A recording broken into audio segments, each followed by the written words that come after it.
Hace unos días, a mí me gusta a veces poner unas frases en el internet y a veces publico algunas cosas en Facebook o en Instagram. Y puse lo siguiente, simplemente a manera de como que lanzar la Semana Santa. A mí me gusta que la gente comente y ponga sus pensamientos. Y puse así: si alguien te insiste en que creas en Jesús y lo logra, eso se llama religión. En otras palabras, si alguien te vende a Jesús como un producto y tú lo compras, eso se llama religión. Pero si alguien te muestra la evidencia sobre Jesús y tú decides libremente aceptarla, eso se llama relación. Y decía lo siguiente: la relación es permanente por convicción, porque ustedes están completamente convencidos, pero la religión solo dura hasta que alguien te insiste y logra que creas algo diferente. Logra y se permanece hasta que alguien te vende algo diferente. Hoy vamos a compartir con ustedes precisamente esa evidencia. Vamos a compartir con ustedes qué sucedió aquel viernes y qué sucedió aquel domingo de resurrección. Yo no sé si ustedes sabían que las estadísticas dicen que unas 108.2 billones de personas han nacido desde la creación de la Tierra, del universo. De esas personas, unas 100 billones de esas personas, de todas las razas, de todos los géneros, de todos los idiomas, de toda posición social, han muerto. Pero solamente la muerte de Jesús es celebrada por billones de personas todos los años durante el Viernes Santo, y además es celebrada de tal manera que las personas puedan celebrarla cada vez que celebramos o se celebra en el mundo la Santa Cena. Yo no sé si usted sabía que Jesús es el único de 108.2 billones de personas que declaró que Él tenía el poder para perdonar los pecados y que demostró ese poder con señales, milagros y prodigios, y nadie nunca negó ese poder. Jesús fue el único de 108.2 billones de personas que declaró: yo soy la resurrección y la vida. El que cree en mí, aunque muera, vivirá después. Jesús fue el único de 4.200 religiones que existen actualmente en el mundo que declaró: yo soy el único camino a Dios. Todas estas son afirmaciones audaces para un simple ser humano, si eso era todo lo que Jesús era.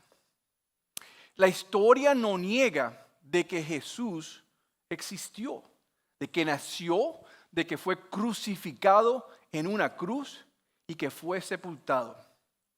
Pero una muerte y una sepultura no es suficiente para que billones de personas año tras año celebren la Navidad y la Semana Santa.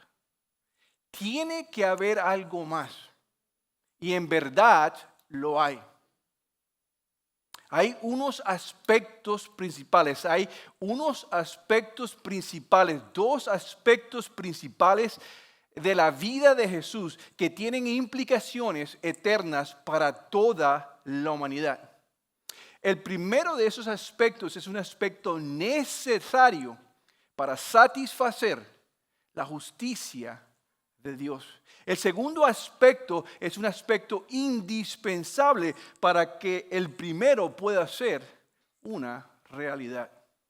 El segundo aspecto es la evidencia visual de que el primero aspecto se cumplió.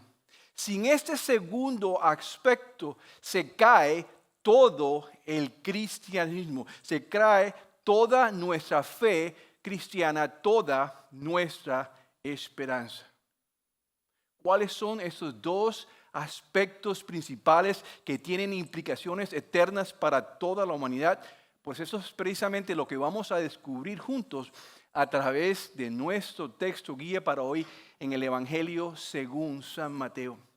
Y en la escena que vamos a ver hoy, Mateo está presentando un recuento de los últimos momentos, de las últimas horas, de los últimos eventos de Jesús.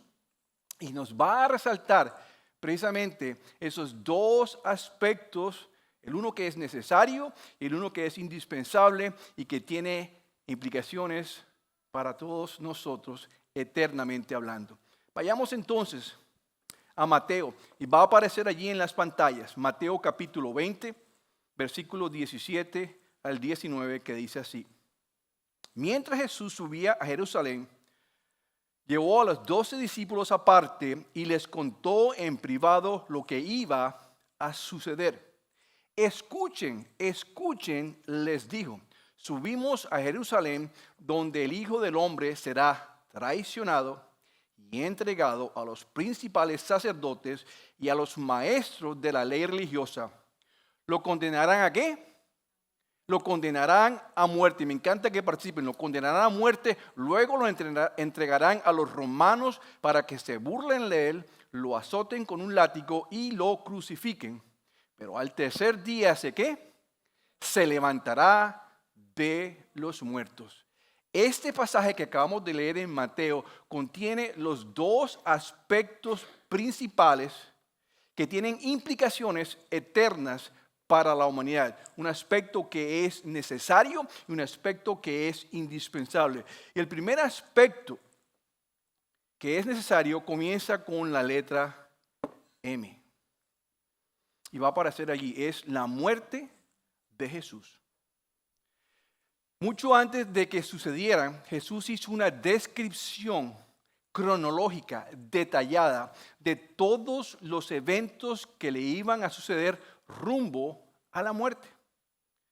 Ninguna persona natural, ningún ser humano de manera natural puede predecir con esa exactitud los eventos que le van a suceder antes que sucedan y que después se cumplen exactamente, al menos que esa persona fuera Dios mismo. Pero además, Jesús tuvo control no solamente de toda su vida en los años que estuvo aquí, tuvo también control de su muerte. 1000 años antes de ese evento, se escribió el Salmo 22. Y en el Salmo 22 dice muchas cosas de esos eventos, pero hay una de gran importancia porque nos dice que el Mesías iba a ser taladrado, iba a ser perforado tanto en sus manos como en sus pies. ¿Cómo era que un hombre, un carpintero, iba a conocer eso simplemente por ser un humano? ¿Cómo iba a poder hacer que toda la historia fuera en línea con lo que él estaba diciendo antes que sucediera? Recuerden que los judíos por tradición ejecutaban la pena de muerte usando piedras. Pero en ese tiempo, ese tipo de sentencia no la podían ejecutar ellos porque estaban bajo el dominio del imperio romano. Y los romanos le habían quitado, le habían revocado el derecho de poder ejecutar a una persona con piedra. Les podían pedir permiso y lo podían hacer. Sin embargo, de manera sobrenatural, Jesús causó que el pueblo judío lo condenara a muerte y causó de manera sobrenatural que los romanos ejecutaran esa sentencia en la cruz para que se cumpliese exactamente lo que acabamos de leer en el Evangelio según Mateo. Jesús tuvo control de su muerte en todo momento. A él no le quitaron su vida, él entregó su vida. Inclusive hay varias profecías que se van cumpliendo a medida que Jesús está en la cruz y al final él entrega su vida. Estando ahí en la cruz, posiciona su cabeza y exhala su último respiro o respiración y le dice al Padre: en tus manos encomiendo mi espíritu, demostrando absoluto control sobre su muerte. Entonces, es claro para nosotros que Jesús ha muerto. Y ahora vayamos a la escena donde el Evangelio según San Marcos nos dice qué sucedió precisamente en esas horas, porque es bien importante para estos dos aspectos que queremos resaltar. Va a salir en la pantalla Marcos 15 del 43 al 45, que dice así. José de Arimatea se arriesgó y fue a ver a Pilato y pidió el cuerpo de Jesús. Y fíjense que nos da un dato Marcos bien importante. José era miembro honorable del Concilio Supremo y esperaba la venida del reino de Dios. Pilato no podía, ¿qué? No lo podía creer que Jesús ya hubiera muerto. Así que llamó al oficial romano y le preguntó si ya había muerto. El oficial, ¿lo qué? Lo confirmó. Así que Pilato le dijo a José que podía llevarse el cuerpo. Y es algo interesante de todo esto, que aquí vemos de que durante la crucifixión habían 3 grupos de personas que presenciaron la crucifixión. Estaban los judíos, estaban los romanos y estaban los seguidores de Jesucristo. Pero además estaba allí Pilato, el gobernante en ese tiempo, en esa temporada de la vida de Jesús, quien confirmó que Jesús estaba muerto. Pero encima de todo eso estaba este personaje que era José de Arimatea. Y José de Arimatea era un miembro honorable, una persona importante del concilio religioso, el mismo concilio que había dado la orden de dar muerte, la sentencia de muerte a Jesús. Es decir, era un representante de ese concilio y él se llevó el cadáver, el cuerpo muerto de Jesús. Además, el domingo en la mañana, un grupo de mujeres iban rumbo a la cruz buscando un cuerpo muerto para ponerle estos aceites aromáticos para ungir el cuerpo muerto, como era tradicional en las celebraciones judías. Y para terminar, vemos que los apóstoles no estaban por ningún lado, estaban todos escondidos por temor a ser sentenciados a muerte, así como Jesús había sido sentenciado a muerte. Así que es importante notar lo siguiente, que tanto judíos como romanos, como seguidores, como Poncio Pilato, como José de Arimatea, como estas mujeres y como estos apóstoles, todos tenían algo en que creían en Jesús. Todos tenían su opinión sobre Jesús, todos creían algo sobre Jesús. Algunos creían que era un buen hombre, otros creían que era un buen maestro, otros creían que venía de parte de Dios y otros creían que tenía la capacidad de hacer milagros. Todos, absolutamente todos estos personajes tenían una creencia diferente. Pero ese Viernes Santo, ese fin de semana, todos ellos estaban de acuerdo en una cosa y solamente una cosa que va a salir allí en la pantalla, que Jesús había muerto y permanecería muerto. La pregunta sería, ¿por qué es que este aspecto era necesario? ¿Por qué la muerte de Jesús era tan importante para ti y para mí? Voy a darles 3 razones, voy a mostrar 3 razones de las cuales y van a aparecer en la pantalla. La primera razón es que la muerte de Jesús es como una moneda. La muerte de Jesús es como una moneda. Romanos 6:23 dice así, porque la ¿qué? La paga del pecado es la muerte. La perfecta justicia de Dios demanda, exige que el pecado se pague con muerte. La moneda que Dios ha escogido para pagar el pecado, para pagar la multa que tenemos con Dios, para pagar la deuda que tenemos con Dios, se llama muerte. Pero lo maravilloso de todo esto es que Dios no ha restringido quién puede pagar esa deuda, quién puede pagar con esa muerte.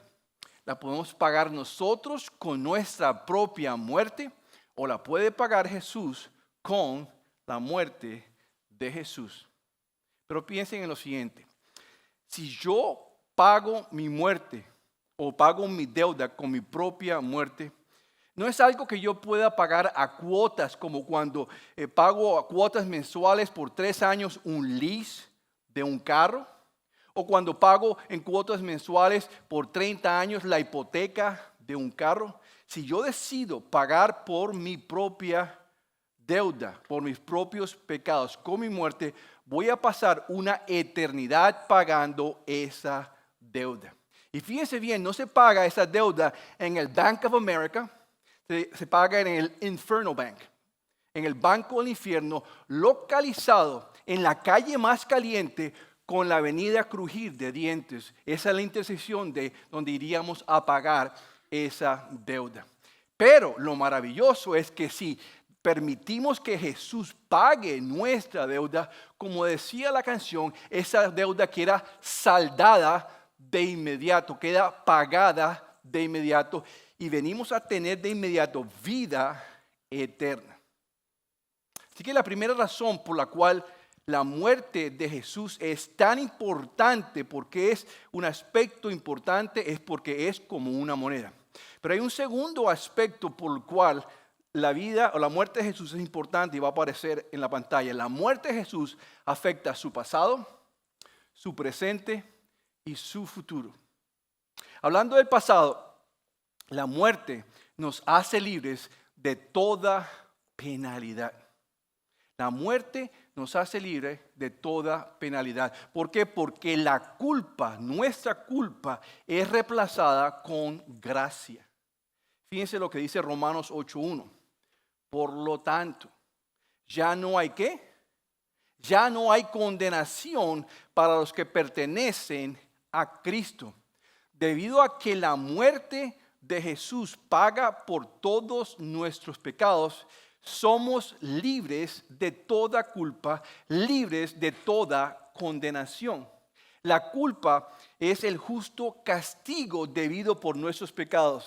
Es la justa condenación, la justa penalidad por nuestros pecados. Pero si Jesús ya pagó por esos pecados, entonces estamos libres de toda condenación. ¿Cuántos de ustedes todavía se sienten cargados con su culpa? ¿Cuántos de ustedes caminan cansados diariamente, cargados con su culpa? ¿Cuántos de ustedes se sienten culpables por sus pecados? ¿Se sienten culpables por lo que hicieron ayer? ¿Se sienten culpables por el divorcio que tuvieron hace unos años atrás? ¿Se sienten culpables por el aborto que tuvieron hace años atrás? ¿Cuántos de ustedes todavía se sienten así de culpables? Y no es que quiero que levanten las manos, quiero que decirles las buenas nuevas. Ninguna condenación hay, ninguna culpa para los que están en Cristo Jesús. Amén. Así que la muerte de Jesús afecta a nuestro pasado, pero también afecta nuestro presente. ¿Por qué? Porque la muerte de Jesús nos hace libres del poder del pecado sobre nuestras vidas. Romanos 8:3, que sale en la pantalla, dice así: la ley de Moisés no podía salvarnos, porque nuestra naturaleza pecaminosa es débil. Así que Dios hizo lo que la ley no podía hacer.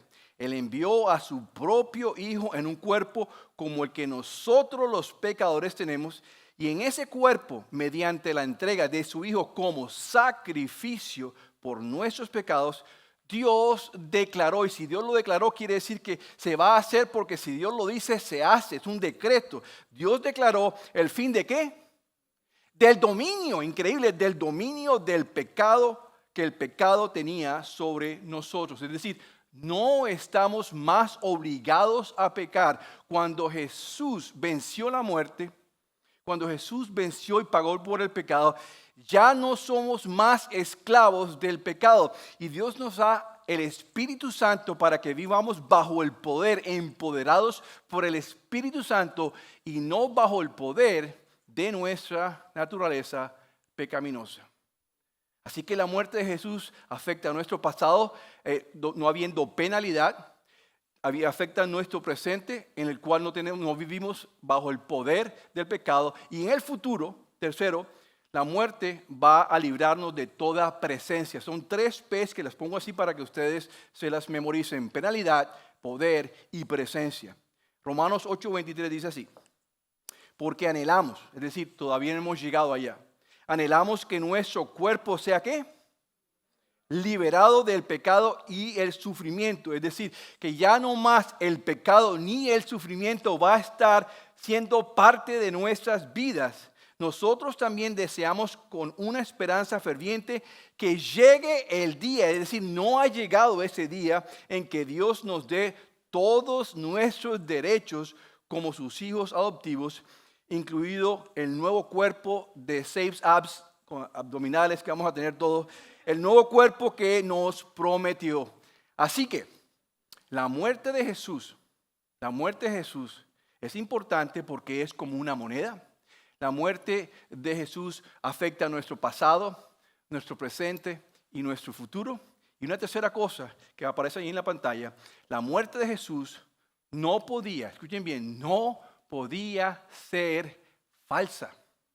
En esos tiempos circuló el rumor de que Jesús simplemente se había desmayado después de haber sido latigado, después de haber caminado con una cruz encima, después de que fue crucificado, todo eso que simplemente se desmayó y cuando lo pusieron en la tumba, simplemente con la frescura de la noche, el viento fresco de la noche, él revivió, pero no resucitó. Pero fíjense bien, si Jesús no muere, si esto no es necesario, entonces tú y yo, todos nosotros, la humanidad entera, tendríamos una deuda pendiente que pagar con Dios. Por lo tanto, esa muerte tenía que ser real y necesaria para pagar por nuestros pecados. Así que el primer aspecto importante, con implicaciones eternas para toda la humanidad, es la muerte de Jesús. Eso nos lleva al segundo aspecto indispensable para que este pudiese ser una realidad. Y es que Jesús tenía que resucitar. Ahí aparece en la pantalla, Jesús tenía que resucitar. Tiene que haber una muerte real para que exista una resucitación real. Y aquí nos lleva entonces el Evangelio a lo que sucede esta mañana que el pastor Miguel más o menos leyó y voy a volver a leer. Está en Lucas capítulo 24 y es lo que estas mujeres observaron y lo que escucharon. Lucas 24 de 2 a 7 dice así. Ellas encontraron que la piedra de la entrada estaba corrida a un costado. Entonces entraron, pero no encontraron el cuerpo del Señor Jesús. Mientras estaban allí perplejas, estaban, wow. De pronto aparecieron dos hombres vestidos con vestiduras resplandecientes. Eran dos ángeles. Las mujeres quedaron aterradas y se inclinaron rostro en tierra. Entonces los hombres preguntaron, ¿por qué buscan entre los muertos a quien está vivo? Él no está aquí, ¿a qué? Digámoslo más fuerte, ha resucitado. Y los ángeles hacen una pausa en su conversación y les dicen, señoras, recuerden lo que les dijo en Galilea. Fue lo mismo que leímos al principio de nuestro texto guía de Mateo, las mismas cosas que le había dicho antes de que sucedieran. Ahora él les dice, recuerden lo que él les dijo en Galilea, que el Hijo del Hombre debería ser traicionado y entregado en manos de los hombres pecadores y ser crucificado, el aspecto necesario de muerte, y que resucitaría al tercer día, el aspecto indispensable de resurrección. Dos aspectos que impactan a la humanidad y que tienen implicaciones eternas. Pero fíjense bien que estas mujeres no se acordaron de estas palabras. Pero los líderes judíos sí se habían acordado de esas palabras y habían enviado a que sellaran la tumba y le pidieron a los romanos que pusieran una guardia alrededor de la tumba para evitar que sucediera lo de la resurrección. No porque ellos creían en la resurrección, sino que ellos temían que los discípulos se fueran a robar el cadáver de Jesús para después sacar una historia de la resurrección. Pero la realidad, mis amigos y mis hermanos, es que aquel domingo en la mañana, ninguno de los seguidores de Jesús estaba allí afuera de esa tumba esperando que Jesús resucitara. Ninguno de los leprosos que Jesús había sanado estaba allí. Ninguno de esos que habían estado ciegos que Jesús había sanado estaba allí. Ninguno de esas personas a quien Jesús, que eran paralíticos, que Jesús le había dicho, levántate y camina, estaba allí. ¿Qué me dice de las 5,000 personas que Jesús alimentó con panes y peces en 2 ocasiones? Ninguna de esas 5,000 personas estaban allí afuera esperando que Jesús resucitara. Y quizás yo puedo entender a todos ellos. El que no puedo entender es Lázaro. Lázaro, que había entendido, experimentado el poder de la resurrección, que Jesús mismo lo había resucitado. Lázaro tampoco estaba allí afuera de la tumba esperando que su Señor, quien lo había levantado entre los muertos, saliese de la tumba resucitado, así como él mismo había resucitado. Ninguno de los seguidores estaba allí. ¿Saben por qué? Porque ninguno de ellos había creído que Jesús iba a resucitar. A lo mejor tú eres uno de esos que ha dudado la resurrección. No te sientas tan mal porque haces parte de un grupo de personas que dudaron y que no creyeron que la resurrección era algo real. Y todos estos seguidores, lo interesante de todo esto es que todos estos seguidores pusieron por escrito su incredulidad, documentaron su incredulidad. Ellos pusieron por escrito que tuvieron miedo. Ellos pusieron por escrito que negaron a Jesús. Ellos pusieron por escrito que simplemente salieron a esconderse llenos de temor de ser sentenciados como Jesús. Es más, ellos documentaron todas sus reacciones. Todo lo que hacían así, todas las expresiones que tuvieron de temor y de miedo. Ellos documentaron eso. ¿Saben por qué? Porque ellos estaban viviendo eso en carne y hueso. Era real. Ellos documentaron que habían perdido toda su fe y toda su esperanza. Qué tremendo, ¿verdad? Quiero que consideren lo siguiente. Tan solo unos días después, estos mismos seguidores que habían visto la crucifixión, estos mismos seguidores que habían presenciado la tumba vacía, estos mismos seguidores que habían tenido miedo y se habían escondido, ahora los vemos caminando por las calles de Jerusalén, contentos, felices, contentos. Y todos ellos estaban compartiendo una sola historia, mis amigos, una sola historia.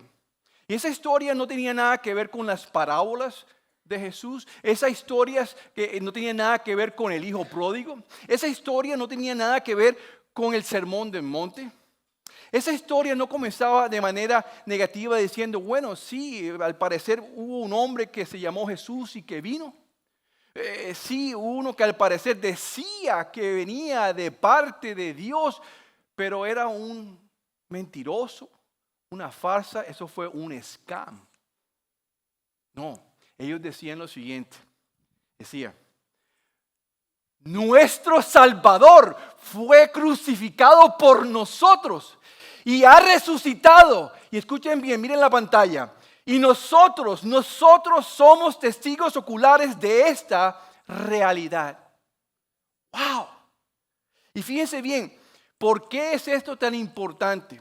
Porque cualquier cosa que usted sepa sobre Jesús, cualquier cosa que usted haya aprendido sobre Jesús, cualquier creencia que usted tenga sobre Jesús, el hecho de que usted sepa el nombre de Jesús, el hecho de que yo pueda decir el nombre de Jesús, es gracias al testimonio visual de estos seguidores que vieron a Jesús vivo y lo pusieron por escrito. ¿Se acuerdan de Pedro y de Juan? Estos hombres que habían tenido miedo y se habían escondido. Esos hombres que cuando llegaron las mujeres y les dijeron que Jesús estaba vivo, que había resucitado, no creyeron. Estos dos hombres, ese dúo dinámico que corrieron a la tumba y entraron peleándose a la entrada a la tumba y entraron, y cuando entraron documentaron por escrito, pusieron por escrito que a ellos esto de la resurrección les pareció tonto. Ahora los vemos días después con su pinta de domingo, con su pinta de iglesia, caminando hacia el templo, los dos. Y cuando llegan allá, Pedro y Juan se encuentran con un paralítico de nacimiento allí. Y ese paralítico de nacimiento empieza a jalarle el pantalón, la camisa, la chaqueta a Pedro y, por favor, dame una limosna, por favor, dame una limosna. Y Pedro le dice algo bien interesante, le dice, lo que yo no tengo, no te puedo dar. Pedro estaba quebrado, tenía un problema de financial planning. El punto es, Pedro dice, lo que yo no tengo, yo no te puedo dar, pero lo que yo sí tengo te lo doy. En el nombre de Jesús, levántate y camina. Wow. Y ustedes se imaginan que en un pueblo como ese, la multitud de personas que estaban allá diciendo, wow, eso era lo mismo que hacía Jesús cuando estaba aquí. Y Pedro no dijo lo siguiente, Pedro no dijo, uy, se dieron cuenta, uy, metí la pata. Uy, me escucharon, se me chispoteó, se me salió algo, pero ¿cómo voy a decir tanta barbaridad si Jesús está muerto? No, el mismo Pedro que había tenido miedo, el mismo Pedro que había negado 3 veces al Señor Jesús, el mismo Pedro dijo lo siguiente que quedó por escrito en el libro de lo siguiente, aquí en el libro de Hechos. Hechos 3, del 13 al 15. Pues es el Dios de Abraham, de Isaac y de Jacob, el Dios de todos nuestros antepasados, quien dio gloria a su siervo Jesús. Dios no es Dios de muertos, Dios es Dios de vivos.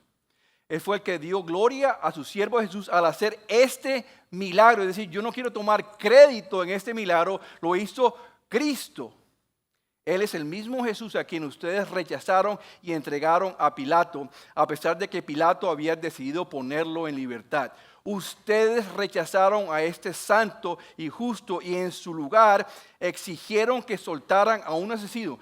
Ustedes mataron, ahí está, ustedes mataron al autor de la vida, pero Dios lo levantó de los muertos y nosotros somos testigos de este cuento. Nosotros somos testigos de esta fábula. Nosotros somos testigos de lo que pudo haber pasado, pero no. Nosotros somos testigos de este hecho. Y lo que está diciendo Pedro aquí es lo siguiente. Esto no es algo que yo estoy diciendo porque lo creo, o porque a mí me parece, o porque me lo dijo la suegra, o porque me lo dijo el suegro, o porque lo escuché por allá en la radio, o porque lo escuché en el Festival de Palau, o porque lo escuché por allá en algún sitio. No, esto es porque yo personalmente con mis ojos vi a Jesucristo, y no solamente lo vi yo, lo vio Juan, y lo vieron todos los seguidores de Jesús, que Él está vivo. Hay una afirmación, hay una frase que yo quiero que se lleven hoy en su corazón, que se acuerden toda la semana. Es una afirmación que ustedes pueden repetir y es la siguiente, y va a aparecer en la pantalla. Yo puedo estar equivocado de lo que creo. ¿Y cuántas veces no hemos estado equivocados? Yo puedo estar equivocado, sinceramente equivocado de lo que creo, pero no equivocado de lo que veo, especialmente si muchos han visto lo mismo. Este milagro que hizo Dios a través de Pedro causó tanto tumulto, tanto disturbio que arrestan a Pedro y a Juan y los llevan ante el mismo concilio que había crucificado a Cristo, que había condenado a Jesús a la muerte. El mismo concilio que Pedro y Juan se habían escondido, que habían sido temerosos de estar allí porque no querían ser enjuiciados. Ahora ellos van, tranquilos, vamos cuando nos lleven, vamos. Y se fueron con ellos. Y fíjense bien las palabras que Pedro le dice al concilio, que quedaron registradas en Hechos capítulo 4, del 12 al 13. Dice, ¿en qué? En ninguno otro hay salvación. Diga a la persona que está a su lado derecho, en ninguno otro hay salvación. Y para que la persona del lado izquierdo no se quede sola, diga, en ninguno otro hay salvación. ¿Qué estaba haciendo Pedro? ¿Se acuerdan cuando Jesús dijo, decíamos al principio que Jesús fue el único que declaró, yo soy el camino, la verdad y la vida? Nadie va al Padre si no es a través mío. Y aquí Pedro está con el coraje que no tenía antes y está diciendo, en ninguno otro hay salvación. Y continúa diciendo, Dios no ha dado ningún otro nombre bajo el cielo mediante el cual podemos ser salvos. porque Jesucristo es el único mediador. ¿Qué significa eso? Que las 4.200 religiones que claman ser el camino a Dios podemos desecharlas. No porque yo lo diga, no porque usted lo dice, porque Pedro presenció que el único que decretó y declaró ser el único camino, lo demostró con su muerte y con su resurrección. Entonces yo puedo hoy decir que Jesús es el único camino porque Pedro lo puso por escrito. Y finalmente este pasaje dice, los miembros del concilio quedaron asombrados cuando vieron el valor de Pedro y de Juan. Pedro asombró al concilio con su transformación. ¿Qué fue lo que transformó de manera instantánea a Pedro? ¿Qué fue lo que transformó de manera instantánea a Juan? ¿Qué fue lo que transformó de manera instantánea a todos esos seguidores? Fue un evento. Y no estoy hablando de fe. No estoy hablando de creer. No estoy hablando de las palabras que Cristo dijo durante 3 años. Ninguna de esas palabras fue suficiente para que un solo seguidor estuviese allí afuera de la tumba esperando que resucitara. El evento que lanza el cristianismo hasta adelante, el evento que transformó a Pedro y a Juan y los seguidores de manera inmediata, está allí en la pantalla. Y fue que Jesús resucitó de entre los muertos y muchas personas lo vieron. ¿Cómo? Vivo. Eso transformó a Pedro y a Juan y a todos los seguidores, mis amigos. Y ese domingo en la tarde, María, la madre de Jesús, María Magdalena, Marta y los demás seguidores, Mateo, Marcos, Lucas, Juan, lo vieron vivo. Lo pudieron tocar, lo pudieron abrazar, pudieron llorar con él, comieron con él. Y algo maravilloso pasó en las vidas de ellos, que mi deseo es que pase en sus vidas. Si tú nos estás mirando a través del internet, yo deseo que esto pase en tu vida también hoy. ¿Qué fue lo maravilloso que pasó en las vidas de ellos? Y va a aparecer ahí en la pantalla. Que ellos pasaron de solo creer en Jesús a creer y confiar. Pasaron de solamente creer en Jesús a creer y confiar. Sí, porque la realidad es que todos ellos llegaron hasta ese día creyendo algo de Jesús. Algunos creían que era un buen hombre. Algunos creían que era un maravilloso maestro. Algunos creían que venía de parte de Dios. Algunos creían que podía hacer milagros. Pero eso no fue suficiente para que alguno de ellos estuviese afuera de la tumba esperando que Él resucitara. Pero en esa tarde del domingo, cuando lo ven resucitar, cuando lo pueden abrazar, cuando pueden llorar con Él, cuando pueden tocarle los huecos de los clavos en sus manos y sus pies, cuando comen con Él, ellos pasaron de simplemente creer a creer y confiar en Jesús como su Salvador. ¿Por qué Salvador? Porque si Jesús había vencido la muerte en la cruz, eso quería decir que con su vida había pagado por los pecados tuyos y míos y podía ser mi Salvador, nuestro Salvador. Así que esto es bien importante. Mi deseo es que ustedes puedan pasar de creo a creo y confío.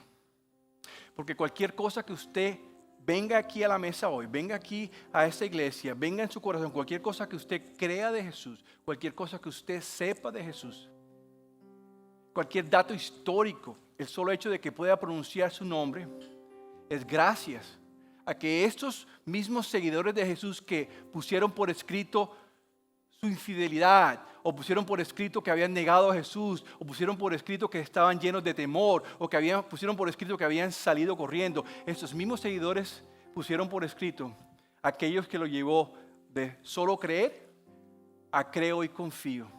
Y es que lo vieron resucitar con sus propios ojos. Amén. Yo deseo eso para ustedes. Pasar de simplemente creer a confiar es depositar toda su confianza en la resurrección. Es depositar toda su fe en la resurrección. Es estar seguros de la resurrección. Es estar convencidos de la resurrección. No porque es algo bonito, no porque lo leyó en Google, no porque se lo dijo una persona u otra. Es por el testimonio que pusieron por escrito Mateo, Marcos, Lucas, Juan y otras personas que entregaron su vida en sacrificio para con su letra, su sangre y su sudor, tú y yo pudiésemos tener hoy lo que conocemos como la Biblia, donde ellos documentaron sus flaquezas, pero su mayor encuentro con el Jesús de la crucifixión siendo resucitado. Quizás ustedes preguntarán, pero pastor, ¿cómo yo hago para confiar de esa manera? Pues mismo Pablo en Romanos les dice, en Romanos 10, 9 al 10, y está en la pantalla: si declaras abiertamente que Jesús es el Señor, oigan bien la palabra, y crees, todos venimos con algo, y crees en tu corazón que Dios lo ¿qué? Tiene que haber el aspecto indispensable. Fíjate que Dios lo resume, el aspecto más indispensable, el evento más importante es la resurrección. Y crees que Jesús, que Dios lo levantó de los muertos, serás salvo. Pues es por creer en tu corazón que eres hecho justo a los ojos de Dios. Y es por declarar abiertamente tu fe, tu confianza. No solamente es creer, sino es creer y confiar en Jesús, en la resurrección de Jesús, por el testimonio de esos seguidores que lo vieron morir y pensaban que ahí se había terminado la historia, pero que después dan testimonio de que lo vieron resucitar. Aquí es la pregunta para ustedes y la pregunta para las personas que nos ven a través del internet. ¿Quién va a pagar tu deuda? ¿Quién va a pagar tu deuda? ¿La vas a pagar tú en aquel banco que queda en la intersección de la calle más caliente y la avenida Crujir de Dientes?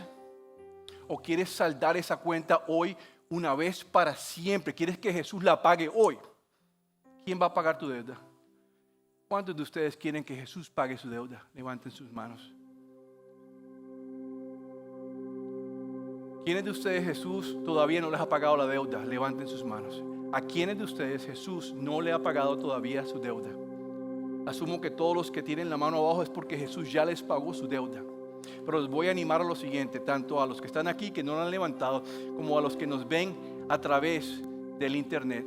A lo mejor tú tienes tu mano levantada en tu casa, en tu hogar, en tu oficina. No sé dónde estás, pero Dios sí sabe dónde tú estás y ve tu mano, pero más importante, ve tu corazón. Yo quiero que inclinen sus rostros, cierren sus ojos. Si tú aún estás pagando por tu deuda, si no has hecho este paso, yo te animo a que hagas esta oración aquí en esta sala o la hagas allá a través del internet. Y esa es la oración que vas a hacer para que Jesús pague tu deuda. Señor Jesús, yo reconozco que soy un pecador, que tengo una deuda pendiente contigo, pero hoy he aprendido que tú ya pagaste por esa deuda en la cruz.